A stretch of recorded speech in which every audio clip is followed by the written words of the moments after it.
stupid coronavirus is sending us back into lockdown again in Victoria, but the Victorian Government is giving us $5,000 to help businesses through this time. So this is similar to the $10,000 grant that they gave out previously.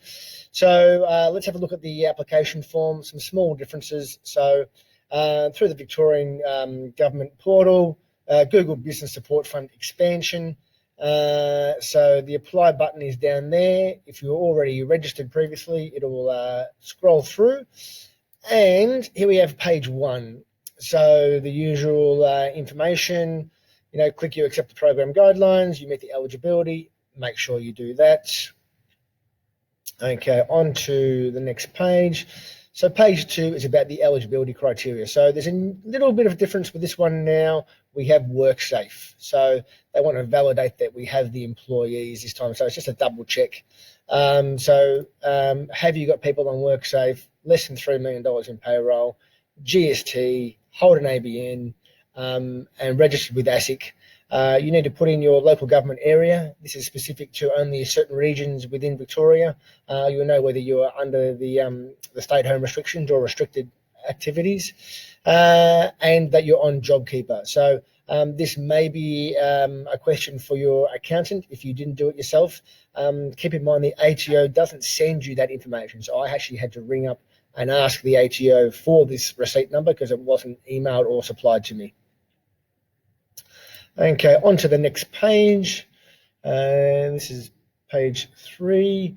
Okay, so put in your ABN, your ACN, your business name, and here is the work cover employer number. So make sure you've got access to your work cover or WorkSafe information. You may have spent a bit of time trying to find that. I had to go and log in and find that number.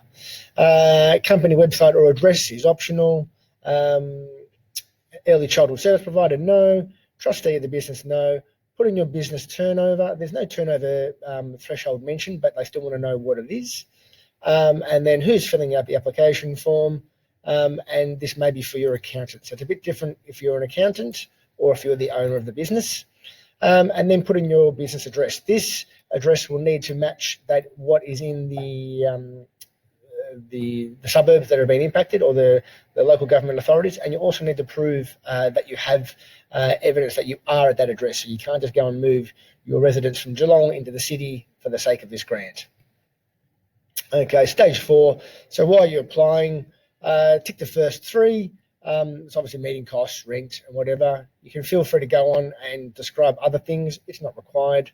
How many employees? I've got 2 here. And then when did you enroll in JobKeeper? This information might be a little bit harder to find. You need to ask your accountant if you didn't do it yourself. I need to dive into a bit of documentation to find that one. How many employees? And then how many weeks have you been receiving JobKeeper? Once again, a little bit more information you need to go and find on that one.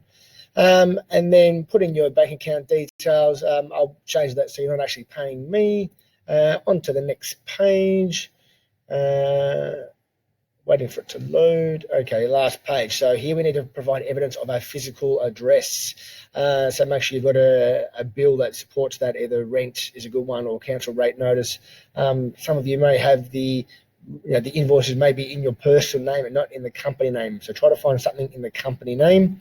And then upload the JobKeeper monthly declaration. So this, once again, may need to ask your accountant or bookkeeper for this information.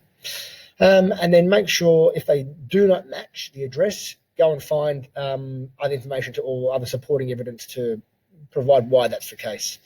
And then a bit of privacy and consent, blah, blah, blah, blah, blah, blah, applicant declaration, tick, yep, and then off we go. So that was about 4 minutes worth of work. Best of luck with your application.